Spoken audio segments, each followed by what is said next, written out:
চাকরিতে পুনর্বহাল ও ক্ষতিপূরণের দাবিতে রাজধানীর শাহবাগে মানববন্ধন করেছে চাকরিচ্যুত বিডিআর সদস্যরা। শুক্রবার দুপুরে বিডিআর কল্যাণ পরিষদের ব্যানারে এই মানববন্ধন হয়।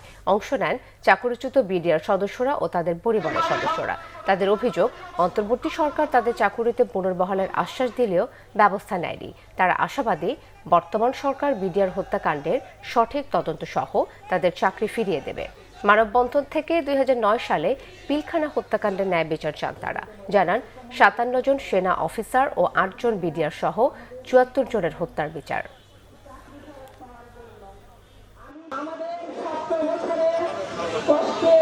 অবস্থান যেন অতি সহায়তা করেন আমাদের নির্যাতিত পরিবারের দিকে, যেন আমাদের প্রধানমন্ত্রী তাকিয়ে আমাদেরকে সহায়তা করেন। দয়া করে আমাদেরকে রাজপথে নামাবেন না।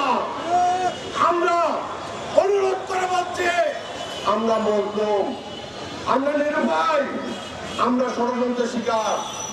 জনাব প্রধানমন্ত্রী তারেক রহমান স্যার এবং বাংলাদেশের সেনাপ্রধান জনাব ওয়াকারুজ্জামান স্যার, প্লিজ আপনারা দুইজন সদয় হয়ে আসুন।